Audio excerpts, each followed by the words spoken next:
우리 계속 하십시다. 이제 마지막 시간인데, 첫째는 제자도, 존 스토트의 제자도에 지금 책을 제가 지금 요약하는 거예요. 사실은요, 그 책에 나오는 말씀들을 요약하는데, 첫째는 불승해야 된다는 거죠. 두 번째는 닮음이에요. 자, 로마서 8장 29절, 하나님이 미리 아신 자들을 또한 그 아들의 형상을 본받게 하기 위하여 미리 정하셨으니, 아들의 형상을 본받게 하기 위해서 정해놓았다. 그러니까 제자는 어떤 사람이냐면 예수 닮아가는 사람이라는 거예요. 하나님이 원래 사람을, 아담을 참 아름답게 창조했죠. 근데 범죄했어요. 타락했어요. 그래서 사람은 완전히 으깨졌어요. 뭉개졌어요. 하나님이 창조하신 아름다운 사람을 드러낼 사람이 한 사람도 없더라는 거예요. 세상에서 내 모델이 될 만한 사람 찾아보십시오. 없어요. 역할 모델을 할 수 있는 사람, 본이 될 만한 사람 없어요. 그냥 그 사람이 어떻게 훌륭해서 어떤 일을 어떻게 했다, 그래서 벤치마킹 하려고 하지만 그대로 따라가고 싶은 사람은 없어요. 다 실망스러워요. 그러니까 실망했습니다 이럴 것도 없어요. 원래 그런데 목사님 똑같아요. 목사님 완전해요? 완전하지 않는데 자꾸 완전함을 요구해요. 완전하지 않아요. 그래서 우리가 닮아갈 분은 예수님밖에 없어요. 하나님이 예수님을 우리에게 제시했어요. 이게 진짜 사람이다. 예수는 참 사람이에요. 이런 사람 되라 하고 우리에게 보여주는 거예요. 우리는 있는 힘을 다해서 예수를 따라가면 되는 거예요.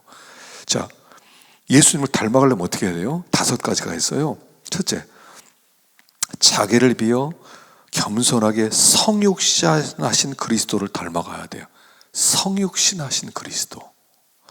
자기 비하죠. 자기를 비웠다.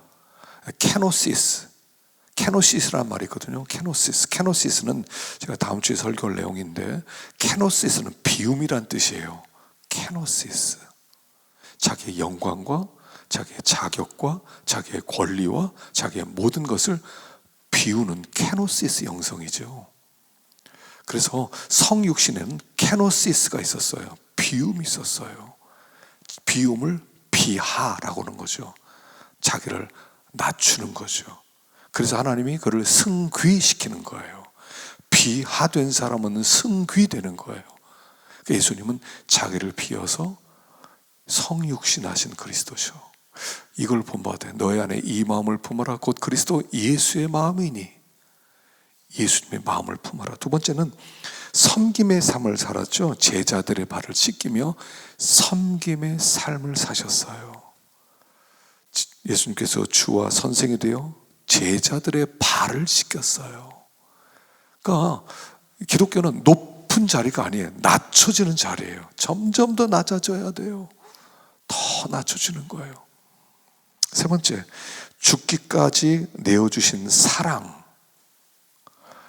사랑을 얼만큼이요? 다 줬다는 뜻이에요. 사랑은 대가 없이 상대방이 어떠하든지 내가 가진 모든 것을 주는 것이 사랑이라고 그랬거든요. 다 주는 거예요. 그냥 사랑, 내 의를 주는 거예요. 내가 의로움, 억울한 누명도 씌우는 거예요. 그게 사랑이에요. 그래서 사랑의 삶을 사신 그리스도를 닮아가고, 네 번째, 오래 참으신 그리스도. 주님의 인내는 그야말로 참 놀랍죠. 십자가에서 끝까지 참으셨어요. 끝까지. 예수님의 인내는 끝까지예요. 다섯 번째, 복음 증거의 사명을 감당하신 그리스도. 예수님이 이 땅에서 만민에게 복음을 증거하셨는데 그 복음을 증거하신 예수님을 본받아야 된다. 자, 그런데 그리스도를 닮아갈 때 어떻게 해요? 3가지를 통해서 주님을 닮아가는 겁니다. 첫째, 고난의 신비예요. 고난이라고 하는 것은 그리스도를 닮은 존재로 만드시는 과정의 일부예요. 고난이에요. 고난을 신비라고 불러요. 여러분, 우리는 고난 없었으면 좋겠어요. 근데 고난 없이는 하나님의 뜻이 이루어지지 않아요. 그래서 하나님이 고난을 주셔서 그 고난을 통해서 나를 하나님의 사람으로, 그리스도의 사람으로 만들어 가시는 거죠. 두 번째는 복음 전도의 복음 전도. 복음 전도가 실패하는 이유는 뭐냐 하면 우리의 모습이 우리가 선포하는 그리스도처럼 보이지 않기 때문이라는 거죠. 제가 지난 시간에도 말씀드렸나요? 존 메가더 목사님, 우리는 세상 사람들이 읽을 수 있는 유일한 성경이라는 거예요. 내 모습을 보면서 그들이 성경을 읽을 수 있어야 돼요. 예수님 사랑이구나, 예수님은 섬기시는구나, 예수님 십자가 지셨구나, 예수님 인내하셨구나, 그걸 나를 통해서 볼 수 있어야 돼요. 내가 그들이 읽을 수 있는 유일한 성경이에요. 그 나를 보면서 그들이 성경을 읽는 것처럼 예수님이 이런 분이네 라고 알 수 있어야 돼요. 그래서 우리들이 복음 전도가 안 되는 이유가 뭐냐면 예수님을 닮지 못했기 때문에 그래요. 예수님 닮아가면 그들이 나를 통해서 예수님을 만나게 되고, 그래서 내가 복음을 전하는 사람이기 때문에 주님을 닮아가야 된다는 것을 얘기하죠. 세 번째는 성령의 내주하심이에요. 성령을 보내신 이유는 한 가지예요. 예수 닮으라는 거예요. 성령 이용해서 잘 살아라, 성공해라, 축복받아 이런 게 아니라 한 가지예요. 성령이 내주하셔서 예수 닮아가라. 성령을 해서 예수를 생각나게 하는 거예요. 성령이 임하면 항상 예수에게로 인도해요. 예수님은 이랬는데, 예수님이 이런 분이셨는데 예수님에게 인도하는 분이라는 거죠. 그래서 그 고난의 신비, 복음 전도의 도전, 성령의 내주하심을 통해서 우리는 예수님을 닮아갈 수 있다 하는 것입니다. 자, 세 번째, 성숙입니다. 성숙. 제자는 성숙하는 사람이에요. 하나님은 깊이 없는 성장에 대해서 기뻐하지 않습니다. 골로새서 1장 28절 한번 봅시다. 우리가 그를 전파하여 각 사람을 권하고 모든 지혜로 각 사람을 가르치면 각 사람을 그리스도 안에서 완전한 자로 세우려 함이니 이를 위하여 나도 내 속에서 역사하시는 이의 역사를 따라 힘을 다하여 수고하노라. 자, 완전한 자로 우리를 세우기 위해서, 완전한 자로 세우기 위해서 복음이 전파되었다는 거죠. 성숙한 자로 만들기 위해서. 그래서 그리스도의 성숙이 뭐냐면, 그리스도의 성숙이라고 하는 것은 제일 먼저 그리스도의 성숙은 그리스도와 하나됨이에요. 그리스도와 하나됨. 성숙하면 어떻게 돼요? 그리스도를 닮을 수 있다는 거예요. 그리스도를 닮을 수 있어요. 전 세계 깊이 없는 성장이 참 많아요. 깊이 없는 성장. 교회가 막 늘긴 느는데, 인원이 막 많아지는데 성장이 일어나지, 성숙이 일어나지 않아요. 성장은 되는데 성숙이 없어요. 한 사람 한 사람이 하나님의 사람으로 만들어지는데 만들어지지 않아요. 그래서 누구죠? 제자, 제자란 누구인가? 라는 책을 쓴 사람이죠. 카를로스 오르티즈라는 분은 스페인 분인데 뭐라고 했냐면, 교회는 타가소와 같다. 다 기저귀 차고 있고 한 손은 우유병 들고 있다. 우유 채워달라고 하고, 그리고 기저귀 바꿔달라고 우는 사람들로 가득 차 있다는 거예요. 교회는 타가소가 아니라는 거죠. 연병장이라는 거예요. 군대 훈련장이라는 거예요. 근데 훈련을 받고 성숙해지지 못하니까 다 타가소처럼 그냥 그 기저귀 차고, 그 다음에 그 우유병 들고 다 울고 있다는 거예요. 다 울고 있다는 거예요. 성숙하지 못하니까. 그래서 우리가 예수님과 자꾸 하나됨을 누려야 돼요. 연합을 누려야 돼요. 연합. 그래서 우리가 자꾸 성숙될 때 사람들이 우리를 보면서 하나님을 보게 된다 하는 것입니다. 한 힌두교는 이런 얘기를 한 적이 있어요. 그리스도인들이 그리스도처럼 산다면 인도는 내일이면 너희 휘하에 있게 될 것이다. 너희 그리스도인들이 너희 그리스도처럼 산다면 내일이면 인도는 다 바뀔 것이다, 이런 얘기예요. 우리가 그리스도를 닮지 못했다는 거죠. 우리의 슬픈 현실입니다. 두 번째, 그럼 그리스도는 어떻게 성숙합니까? 어떻게 성숙합니까? 어떻게 성숙하면 한 가지예요. 예수님을 만나야 돼요. 매일매일 예수님을 만나야 돼요. 성경은 예수님으로 가득 찬 책이죠. 우리가 성경을 보면서 예수님을 만나야 돼요. 예수님을 만나게 되면 예수님처럼 성숙할 수가 있는 거예요. 문제는 예수님을 못 만났다는 것이에요. 주소 들었어요, 어디서? 예수님을 만나야 돼요. 만나야 돼요. 그런데 이 성숙은 누구에게 말씀한 겁니까? 여기 뭐라고 그랬어요? 모든 죄로 그를 전파하고 각 사람을 전하고 모든 죄로 각 사람을 가르치면 각 사람을 그리스도 안에서, 이 골로새 1장 28절에 각 사람 세 번이 나와요. 무슨 얘기냐면 제자 되는 것은 모든 사람에게 주어진 명령이라는 거예요. 저는 그렇게까지는 예수 못 믿겠어요. 저는 그냥 쉽게 예수 믿고 천국이나 갔겠어요. 이런 그리스도는 없다는 거예요. 제자가 되지 않으면 넌 그리스도는 아니라는 거예요. 이게 구원파의 문제죠. 구원파, 너 구원받았어, 넌 천국 갔어, 하나님의 호적에 이름 올렸어, 하나님 절대로 네 이름 지우지 않아. 그게 끝이에요. 됐지? 됐어, 끝이야. 이제 교회만 잘 나와. 그러니까 위험한 구원론이에요. 이 구원파의 구원은 굉장히 위험한 거예요. 넌 구원받았으니까 이제 마음대로 살아도 된다는 거예요. 이런 가르침이 얼마나 많습니까? 제자가 되지 못하면, 성숙하지 못하면 그리스도인 아니기 때문에 당신은 구원이 위험해, 이런 뜻이잖아요. 모든 사람에게, 나에게 말씀을 주셨다 하는 거예요. 나에게 주신 말씀이에요. 내가 성숙해져야 돼요. 내가 주님을 닮아가야 돼요. 주님 닮은 일에 한마디로 하면 전심전력을 하라는 거예요. 전심전력.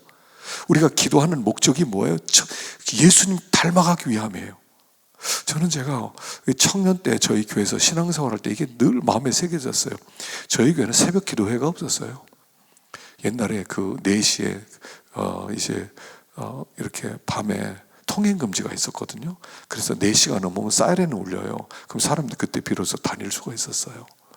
다닐 수가 있었는데, 그 4시가 되면 제가 이제 그 옆에서 살았으니까, 사택에 살았으니까 새벽에 기도하러 가요. 그러면 한 4시 반쯤에 들어가잖아요. 이미 자리가 없어요. 자리가 이제 드문드문 거리두기를 하는 것처럼 한 1m 정도씩 방석을 쭉 2개씩 깔아놔요. 뒤까지 꽉 차요. 그리고 조그만 불 하나 켜놔봐요. 그리고 곳곳에 앉아서 사람들이 기도를 해요. 그래서 설교가 필요 없어요. 성경 예배가 필요 없어요. 찬송이 없어요. 그냥 각자 기도하는 거예요. 무슨 기도를 하면 주일날 목사님이 설교한 내용을 책임지라는 기도만 하는 거예요. 지난주에 이런 말씀을 했지, 첫째, 둘째, 셋째 다 노트를 갖고 와요. 그리고 나서 기도해요. 하나님, 내가 이렇게 목사님이 예를 들어서 그리스도와 함께 다시 살리심을 받았으면 위의 것을 찾아라 하는 위의 것을 찾기로 합니다. 땅의 것을 가지 마라. 하나님, 내가 땅의 것을 너무 생각합니다. 하나님, 불쌍히 여겨주세요. 그렇게 끝나는 게 아니에요. 가슴을 치며 주님, 위의 것을 바라보게 해주세요. 하나님, 신령한 것을 바라보게 해주세요. 하나님, 거룩한 사람이 되게 해주세요. 하나님, 사랑하는 사람이 되게 해주세요. 하나님, 주님을 그리워하는 사람 되게 해주세요. 재림을 그리워하는 사람 되게 해주세요. 그리고 나서 기도를 하는 거예요. 그러면요, 곳곳에 우는 소리가 들리기 시작해요. 조금 지나면 저쪽에서 막 우는 소리, 이쪽에서 막 우는 소리, 저쪽에서 막 가슴 치는 소리, 저쪽에서는 막 끙끙대는 소리 막 그렇게 들려요. 그래서 나중에 보면요, 한 6시 되면 그때부터 사람들이 이제 가요. 6시 반쯤에 이제 사람들이 거의 다 가요. 가보면요, 방석에 눈물 자국 투성이에요. 눈물 자국 투성이에요. 여기서도 흐느껴 울고 저기서도 흐느껴 울고, 마당 어떤 사람은 무릎 꿇고 기도하다 그 마룻바닥에 눈물 자국이 툭툭 떨어져 있고, 잊을 수가 없어요. 목적이 뭐예요? 예수님 닮겠다고, 성숙하고 싶다고. 이런 전심전력하는 신앙을 우리는 놓쳤다는 얘기예요. 가슴을 치면서 기도하라고 하면 다 자버려요. 그냥 기도합시다 그러면 그냥 쿨쿨 자요. 예배를 안 드리고 싶은데요, 저도 기도는 합시다 그러면 나오질 않아. 예배 없네? 나가지 말자. 안 나와요. 각자 기도하면 안 나와요. 찬송이라도 부르고 맥체인 성경 읽기라도 해야 좀 기도하는 흉내 좀 내고, 각자 기도하면 안 나와요. 그러니 무슨 성숙이 일어납니까? 무슨 변화가 일어납니까? 무슨 역사가 나타나겠습니까? 그래서 제자는 어떤 사람이냐? 성숙한 사람이 돼요. 우리 모두 각 사람에게 주신 명령이라 하는 것입니다. 자, 네 번째, 제자는 단순한 삶을 사는 사람입니다. 단순한 삶. 자, 마태복음 10장 9절에 보면 너희 전대에 금이나 은이나 동을 가지지 말고 여행을 위하여 배낭이나 두벌 옷이나 신이나 지팡이를 가지지 말라. 이는 일꾼이 자기 먹을 것을 받는 것이 마땅하니라. 여러분, 이게 제자예요. 전대도 갖지 말래요. 금이나 은이나 동도 갖지 말래요. 배낭도 갖지 말래요. 옷 두 벌도 갖지 말래요. 지팡이도 갖지 말래요. 무슨 얘기겠어요? 탁발승이에요. 탁발승. 탁발승이에요. 여러분, 절에서 중들이 탁발하러 다니잖아요. 곳곳에 집집마다 다니면서. 요즘 탁발 많이 안 하잖아요. 우리 어렸을 때는 중들이 탁발을 참 많이 했습니다. 두드리면서 그냥 목탁 치면서, 그 다음에 이제 뭐 나미아미 탑을 뭐 이렇게 반야심경 뭐 얘기하고 그러면요, 가정에서 와가지고 쌀 한 푸더기를 뒤에다가 배낭에 넣어줘요. 그러면 감사합니다. 또 가고. 탁발했어요. 기독교는 탁발이에요. 탁발. 제자는 탁발하는 사람이에요. 탁발이에요. 탁발 정신이에요. 예수님이 나의 전부예요. 예수님밖에 없어요. 프란시스코는 일생의 제목을 이렇게 정했답니다. 나의 주여, 나의 전부요. 이게 프란시스코의 일생 기도 제목이에요. 나의 주여, 나의 전부 되신 하나님. 그게 그의 삶의 전부였고요. 소아의 테레사는 이렇게, 나는 예수 한 분만을 사랑하기 위해 태어난 목숨이다. 예수 한 분을 사랑하기 위해 태어난 목숨이기 때문에 내 숙명은 예수님만 사랑하는 거다. 예수님만 바라보는 거예요. 프란시스는요, 식사 초대를 받으면 밥을 그대로 먹지 않아. 재를 뿌려서 맛을 없애고 먹는 거예요. 아야, 금욕주의냐? 또 뒤에서 또 욕하죠. 여러분, 욕 좀 하지 마세요, 제발. 우리 개혁주의는 그런 게 아니다. 개뿌리 개혁주의예요. 무슨 이론이 개혁주의예요? 삶이 있어야지. 정말 예수 닮은 삶이 있어요. 머리만 커지고 이론만 가지고 맨날 개혁주의래. 정말 예수님을 닮아가서 예수님이 탁발 정신을 믿음으로 살아가는 그 정신, 단순한 삶, simple life. 그래서 어떻게 하면 예수를 잘 믿을 수 있느냐? 어떤 분이 이렇게 얘기하더라고요. 만일 나에게 어떻게 하면 예수를 잘 믿을 수 있느냐라고 물은다면 나는 물에 퐁당 빠지듯 믿어라. 난 이렇게 말하고 싶다 그래요. 물에 퐁당 빠지듯 믿어라. 여러분, 물에 퐁당 빠지면 어떻게 됩니까? 완전히 젖어버리죠. 그렇게 믿어라. 예수로 꽉 찬 생애를 살아. 그래서 우리가 그 단순하게, 어떤 수도사는요, 수도사들은 일주일에 한 번씩 자기의 개인 관물을 검사를 맞죠. 필요 없는 것들이 있느냐 다 압수를 당하는 거예요. 옷 한 벌, 그 다음에 뭐 성경 하나 없어요. 근데 그 수도사는 누가 난초를 줬나 봐요. 난초. 아니면 어디 가서 난초를 캐왔나 봐요. 자기는 만단초 하나를 보면서 즐거움을 갖다가 어느 날 난초에 내 마음 빼앗겼구나. 난초를 갖다 버리는 거예요. 기도할 때 난초가 생각나요. 내 마음 빼앗긴 저 난초, 빼앗아간 난초 필요 없다. 갖다 버려서 주님만 바라보겠다는 거예요. Simple life. 단순한 삶. 마음이 나눠지지 않도록 주님만 바라봤다는 거죠. 그래서 우리가 정말 단순하게 주님만 바라보는 삶을 살아가야 된다는 것이죠. 다섯 번째, 균형이에요. 균형. 제자는 균형 잡힌 사람입니다. 베드로는 6가지로 이야기를 했어요. 베드로전서에 보면 첫째, 성장에 책임이 있는 갓난아이였다는 거예요. 갓난아이. 우리는 여러분, 성장 2가지로 일어납니다. 버릴 것은 버리고 구할 것은 구하는 거예요. 갓난아이처럼 먹고 죄는 버리는 거. 하나는 먹고 하나는 배설하고. 여러분, 건강은 여기서 와요. 건강은 뭐냐면 우리가 잘 성장하려면 잘 먹고 잘 싸면 되죠. 우리 어머니가 나중에 세상을 어떻게 떠났냐면 변을 못 보셨어요. 여러분, 세상을 떠난 이유가 뭐냐면 변을 못 보면 세상 떠나는 거예요. 변을 못 보잖아요. 그건 모든 장기가 이제 멈췄다는 얘기예요. 장기기는 그 병원 가서 파내고 관장하고 나중에 소용 없어요. 그리고 나중에는 그게 배설이 안 되면 그때 폐혈증으로 연결되는 거예요. 병균이 생겨서. 그래서 세상 떠나는 거예요. 그래서 여러분 혹시 부모님을 모시고 변을 못 보신다 그러면 때가 되었구나 그렇게 생각하면 돼요. 신앙도 똑같아요. 회개가 막혀요. 회개가 안 돼요. 그럼 죽는 거예요.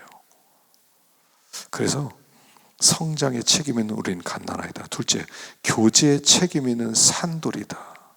산돌같이 서로 연결되어야 돼요. 산돌은 서로 연결돼요. 만들어지는, 함께 만들어져야 돼요. 그가 만들어지고 내가 만들어지고. 그래서 함께 자라나야 돼요. 나만 자라는 게 아니에요. 함께 자라야 돼요. 함께. 그래서 교제의 책임이 있다는 것입니다. 세 번째, 예배 책임 있는 거룩한 제사장이에요. 우린 예배자입니다. 예배는 우리의 본질이에요. 특별히 제사장으로 부름받았어요.